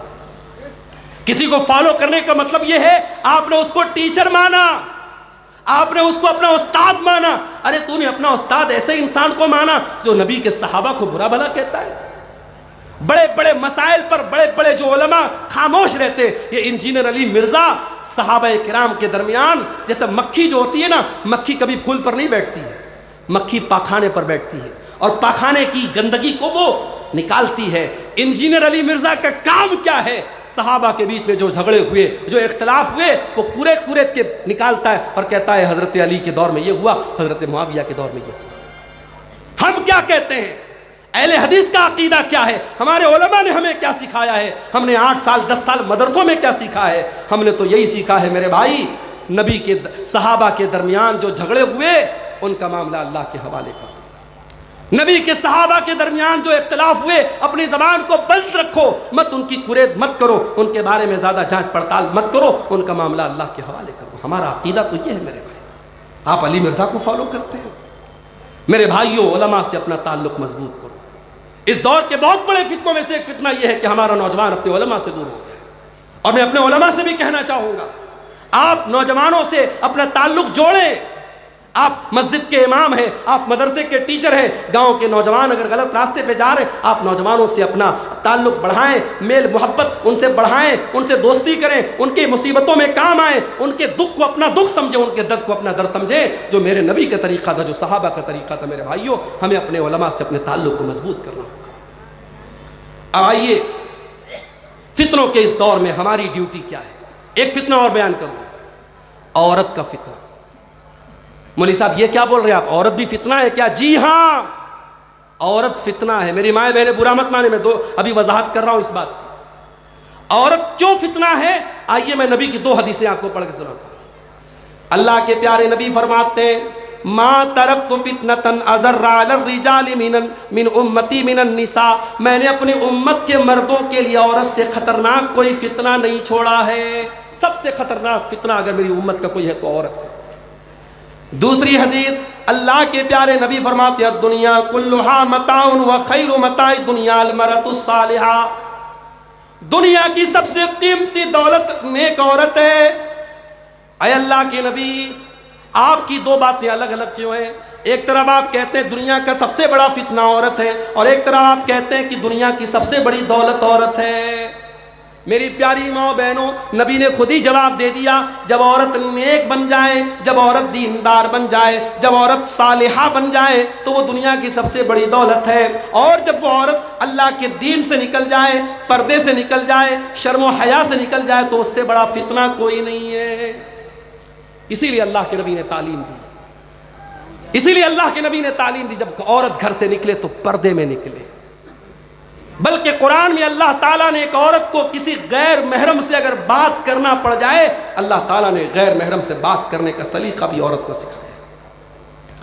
فرمایا فلا تخضعن بالقول فیطمع الذی فی قلبہ مرض، اے مسلمان عورتوں، جب تمہیں کسی غیر مرد سے بات کرنا پڑ جائے تو تم نرمی کے ساتھ اور لچک کے ساتھ بات مت کرنا، بلکہ تمہارے انداز میں کڑا پن ہونا چاہیے، تم کڑک انداز میں بات کیا کرو۔ وقلن قولا معروفا، اور جو بھی بات کرو صحیح بات کرو، دستور کے مطابق کرو۔ قرآن بتا رہا عورت کو بات کرنے کا طریقہ۔ اور کیوں ایسا کہا کہ سامنے والے کے دل میں کہیں تمہارے خلاف، تمہارے لیے کوئی امید کا پودا نہ اس کے دل میں پیدا ہو جائے۔ رانگ نمبر سے کال آئی عورت کے موبائل پہ، لڑکی کے موبائل پہ۔ اب ایک طریقہ تو یہ ہے، رانگ نمبر ہے، جلدی سے فون کاٹ دیا، نمبر بلاک کر دیا، اور دوسرا طریقہ یہ بات کرنے لگی۔ اب جب بات کرنے لگے گی اور مٹھاس کے ساتھ اور محبت کے ساتھ بات کرنے لگے گی، بات آگے بڑھے گی۔ کتنے واقعات اس بات کے گواہ ہیں کہ رانگ نمبر سے آنے والی ایک کال اور غلط نمبر سے آنے والا ایک میسج وہ جا کر کے ختم ہوتا ہے زناکاری اور بدکاری پر۔ میری ماں اور بہنوں، بڑے ادب کے ساتھ کہنا چاہتا ہوں، موبائل آپ کے لیے بڑا خطرناک ہتھیار بن چکا ہے۔ اس موبائل پر ہماری بہن اگر انسٹاگرام چلاتی ہے، واٹس ایپ چلاتی ہے، فیس بک چلاتی ہے، میں بڑے یقین کے ساتھ کہتا ہوں بڑی احتیاط کرو میری بہنوں۔ فیس بک کی دنیا میں کوئی آتا ہے اور آپ کی ہر پوسٹ کو لائک کرتا ہے، آپ نے کچھ ڈالا ماشاءاللہ سبحان اللہ کہتا ہے اور ان باکس میں آ کر کے کہتا آپ مجھے بڑی اچھی لگتی ہیں، آپ سے محبت کا اقرار کرتا ہے۔ خبردار، اس کے جھانسے میں مت آنا۔ محبت یہ نہیں ہے کوئی آپ کو گلاب کا پھول لا کے دے دے، محبت یہ نہیں ہے کوئی فیس بک پر آ کر کے آپ سے محبت کا اقرار کرے۔ ارے محبت تو وہ کرتا ہے جو سینکڑوں لوگوں کے درمیان کہتا ہے میں نے اس عورت کو اپنے نکاح میں قبول کیا، میں نے اس عورت کو اپنے نکاح میں قبول کیا، اور اس کی پوری ذمہ داری کو اپنے کندھے پر لیتا ہے، اس کو اپنی بیوی بناتا ہے۔ محبت وہ کرتا ہے۔ محبت ایک دن گلاب کا پھول دینے سے محبت ثابت نہیں ہوتی ہے۔ خبردار، یہ ناجائز محبت تمہاری آبرو اور تمہاری شرمگاہ اور تمہاری عزت کو خطرے میں ڈال دے گی۔ خبردار، سوشل میڈیا کا استعمال بہت احتیاط کے ساتھ کرو میرے بھائیوں۔ اس دور کا بہت بڑا فتنہ یہ عورت کا فتنہ ہے، اور جس میں عالم، جاہل، نیک، برا کوئی بھی پھنس سکتا ہے۔ اسی لیے اللہ کے نبی نے فرمایا جب کوئی مرد جب کسی عورت کے ساتھ اکیلے میں ملتا ہے تو تیسرا وہاں شیطان ہوتا ہے، چاہے وہ مرد اپنے دور کا بہت بڑا عالم ہو، وہ عورت بہت نیک عورت ہو، اگر تیسرا وہاں دو مرد اور عورت اکیلے میں ہیں تو تیسرا وہاں شیطان موجود ہے۔ اب اس فتنے کے دور میں ہم کیا کریں، یہ ہمارے ٹاپک کا آخری پہلو ہے، اس کو ہم بیان کر کے بعد ختم کریں گے۔ فتنوں کے اس دور میں پہلا کام، فتنوں کی جانکاری حاصل کرو، علم حاصل کرو، علماء سے ملو، تقریروں میں جاؤ، جلسوں میں جاؤ۔ مجھے بہت سے لوگ ملے مڈروں میں، بھگیا میں، اور راستے میں جہاں مولوی صاحب ہم لوگ کل آئیں گے، دوسرے دن آئیں گے۔ یہ 2 دن کے جلسے میں پہلے دن کی کوئی ویلو ہی نہیں ہے۔ اگر 2 دن کے جلسے میں پہلے دن کی ویلو نہیں ہے تو پھر جلسہ 1 دن کراؤ بھائی۔ لوگ بتاتے ہیں صاحب مولوی صاحب پہلے دن لوگ کم آتے ہیں، دوسرے دن زیادہ آتے ہیں۔ یہ ماحول نہیں ہونا چاہیے۔ جلسہ اگر 2 دن کا ہے، دونوں دن آپ جائیں، یا 2 دن آپ مت کرائیے اگر اس کو برداشت نہیں کر سکتے۔ ان جلسوں اور تقریروں کو ہندوستان کے چنندہ علماء آپ کے بیچ میں آتے ہیں، اور یہ جلسے والے بڑی محنت کر کے، بڑی منت سماجت کر کے ان کا ٹائم لیتے ہیں۔ آپ قدر کریں۔ آپ کبھی غور کریں، ان دیہات کے علاقوں میں، ان پہاڑوں کے بیچ میں ہندوستان کے کونے کونے سے علماء، میراج ربانی صاحب ممبئی اور بنگلور سے چلے آ رہے ہیں، اور کوئی ممبئی سے آ رہا ہے، کوئی بنارس سے آ رہا ہے، کوئی جھارکھنڈ سے آ رہا ہے، کوئی یو پی کے سدھارتھ نگر سے آ رہا ہے، کوئی اٹاوا سے آ رہا ہے۔ یہ علماء آپ کے چنندہ علماء آپ کے دھرتی پر آتے ہیں۔ یہ آپ کے لیے بڑی خوشی کی بات ہے میرے بھائی۔ آپ علماء سے اپنا تعلق مضبوط کریں، علم حاصل کریں۔ حضرت حذیفہ رضی اللہ تعالیٰ عنہ اللہ کے نبی کے صحابی ہیں، وہ کہتے ہیں دوسرے صحابہ اللہ کے نبی سے اچھی باتیں پوچھتے تھے، مگر میں پوچھتا تھا اے اللہ کے نبی آپ کے بعد برا کیا ہوگا، شر کیا ہوگا، برائی کیا ہوگی؟ میں اس لیے پوچھتا تھا تاکہ میں برائی سے بچ جاؤں۔ تو میرے بھائی فتنوں کی جانکاری حاصل کریں، اور جب فتنوں کا دور آ گیا ہے تو ایک بات اور کان کھول کر کے سن لو، فتنوں کے اس دور میں آپ کے گاؤں والے کیا کر رہے ہیں اس کی چنتا نہ کرو۔ پورے برہیٹ میں کیا ہو رہا ہے، پورے بواری جھور میں کیا ہو رہا ہے، پورے تتریا بھگیا میں کیا ہو رہا ہے، اس کی چنتا نہ کرو۔ پہلے اپنے آپ اور اپنے پریوار کو سنبھالنے کی کوشش کرو۔ فتنوں کے دور میں اللہ کے نبی سے پوچھا گیا اے اللہ کے نبی جب فتنوں کا دور آ جائے گا تو ہم کیا کریں گے؟ آپ نے فرمایا تاخذون ما تعرفون وتنکرون وتذرون ما تنکرون۔ اے میری امت کے لوگوں، جب فتنوں کا دور آ جائے تو شریعت کی جو باتیں تم کو معلوم ہے ان پر عمل کرنا، جو معلوم نہیں ہے ان سے اپنے آپ کو بچا کے رکھنا۔ وتقبلون علی امر خاصتکم، اور اپنے پریوار پر توجہ دینا، اپنی فیملی کو ان فتنوں سے بچا کر کے رکھنا۔ آج ہمارا مسئلہ یہ ہے، ہمیں گاؤں بھر کی فکر ہے، پورے محلے کی فکر ہے، ہمیں اپنے پریوار کی فکر نہیں ہے۔ ہماری بیٹی کہاں جا رہی، ہمارا بیٹا کہاں جا رہا ہے، اس کی فکر نہیں، پورے گاؤں کی ہمیں فکر ہے۔ میرے بھائی اپنے پریوار پر توجہ دو۔ ہر انسان اپنے پریوار سے بڑی محبت کرتا ہے، اپنے بچوں سے ہم بڑا پیار کرتے ہیں۔ بچوں کو ذرا سی چوٹ پہنچ جائے ماں باپ بلکنے لگتے ہیں۔ ابھی بنارس کے ہمارے ایک دوست تھے، ابھی 1 ہفتہ پہلے کا واقعہ ہے، ان کا 1.5 سال کا بچہ، 18 مہینے کا بچہ، مکان کی چھت ڈھلائی ہو رہی تھی، سلیب ابھی نیا نیا سلیب بنا تھا، چھوٹا بچہ تھا، کھیلتے کھیلتے چھت پر پہنچا، چھت پر منڈیر نہیں تھی، چھت پر کوئی باؤنڈری نہیں تھی، چھت سے نیچے گلی میں گر گیا۔ 1.5 سال کا 18 مہینے کا بچہ, بڑا معصوم بچہ, بڑا پیارا بچہ سیریس ہو گیا, بنارس کے بڑے ہاسپٹل میں لے کے جایا گیا. 24 گھنٹے بچہ چل نہیں پایا, انتقال ہو گیا. میرے بھائی, میں اس وقت اتفاق سے باہر گیا ہوا تھا, مجھے خبر لگی, میں نے جب اپنے دوست کو فون کیا, وہ صرف رو رہا ہے, اس کی آنکھوں سے آنسو بہ رہے, کہہ رہے مولانا میرے بچے کی خطا کیا ہے, میرا بچہ کیوں چلا گیا. میں نے صبر کی تلقین کی, میں نے کہا اللہ آپ کو اس کا اجر دے گا, آپ صبر سے کام لیجیے. بڑی محبت کرتے اپنے پریوار سے میرے بھائی. کتنے لوگ ہیں اسی جھارکھنڈ کے, اسی آپ کے علاقے کے, دلی میں جا کے کام کرتے, کلکتہ میں کام کرتے, ممبئی میں کام کرتے, کیوں؟ کبھی آپ نے سوچا ہے دبئی میں اور سعودی میں جو لوگ کام کرتے ہیں بڑی اچھی زندگی نہیں گزارتے ہیں؟ ہمیں لگتا ہے صاحب وہاں تو اے سی میں رہتے ہوں گے, 24 گھنٹے وہاں محلوں میں آرام سے رہتے ہوں گے. کبھی آپ جا کے دیکھیں سعودی میں اور دبئی میں جو کام کرنے والے ورکرز ہیں ان کے کارخانے کیسے ہوتے ہیں. یہاں ان کے بچے عیش کر رہے ہیں, ان کی بیوی اے سی میں رہ رہی ہے, ان کے بچے کولر میں رہ رہے ہیں, وہاں بیچارے گرمی میں دھوپ میں ان کو ستایا جاتا ہے. میرے بھائیوں, انسان اتنی تکلیفیں کس کے لیے اٹھاتا؟ اپنی فیملی کے لیے اٹھاتا ہے. جس فیملی سے ہم اتنا پیار کرتے ہیں کہ ہم گوارا کر لیں گے ہماری فیملی جہنم کی آگ میں چلی جائے.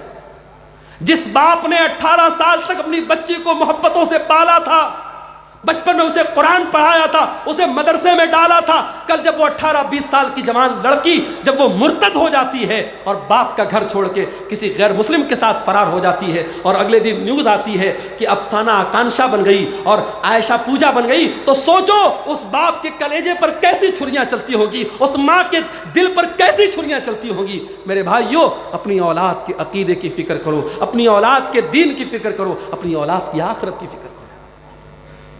ابراہیم علیہ السلام جب اپنے لخت جگر اسماعیل کو اور اپنی بیوی ہاجرہ کو مکہ میں چھوڑ کے جانے لگے تو کیا دعا کرتے ہیں؟ وَجْنُبْنِي وَبَنِيَّ أَن نَّعْبُدَ الْأَصْنَامَ. اے اللہ میری اولاد کو تو کبھی بت پرستی میں نہ پڑھنے دینا, کبھی شرک میں نہ پڑھنے دینا. اے اللہ میری اولاد کو ہمیشہ تو شرک سے بچانا, بت پرستی سے بچانا. اگر ابراہیم علیہ السلام جیسے پیغمبر کو اپنی اولاد کے عقیدے کی فکر ہے میرے بھائیوں, ہمیں اور آپ کو بھی اپنے بچوں کے عقیدے کی فکر ہونا چاہیے. اسی لیے میں کہتا ہوں, کہیں اگر مکان بناؤ, کہیں فلیٹ خریدو تو دیکھ لو آس پاس کا ماحول کیسا ہے. کتنے ہمارے اہل حدیث بھائی ہیں ایسے علاقے میں جا کے رہنے لگے جہاں تعویذ پہنا جاتا ہے, جہاں مزاروں پہ سجدے کیے جاتے ہیں, جہاں عرس منایا جاتا ہے, جہاں 11ویں منائی جاتی ہے. ہمارے اہل حدیث وہاں جا کے وہ سارے کام کرنے لگے, ان کے بچے وہ سارے شرک کے کام کرنے لگے. ماحول کا بہت اثر پڑتا ہے. اگر اپنے بچوں کی بھلائی چاہتے ہو, اپنی بھلائی چاہتے ہو, دینداروں کے ماحول میں رہو, اچھے ماحول میں رہو, اور اپنے بچوں کی آخرت کی فکر کرو میرے بھائی.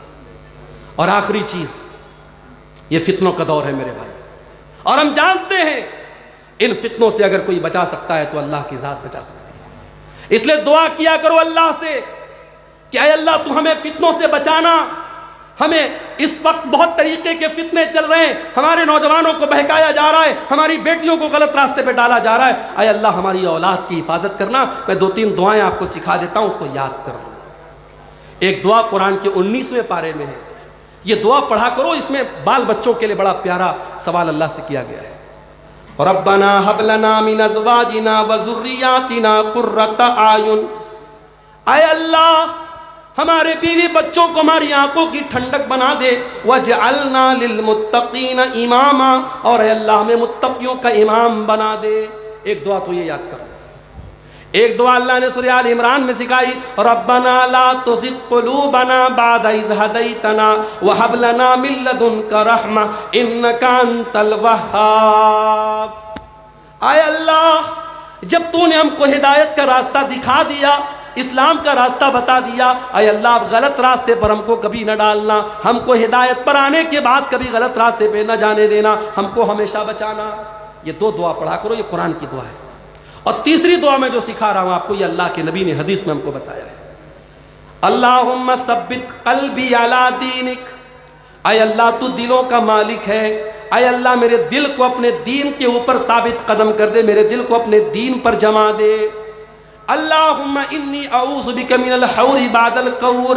اے اللہ اسلام پر آ جانے کے بعد اب میں غلط راستے پہ نہ چلا جاؤں, تو مجھے میری حفاظت فرمانا, مجھے غلط راستے پر جانے سے مجھے بچانا.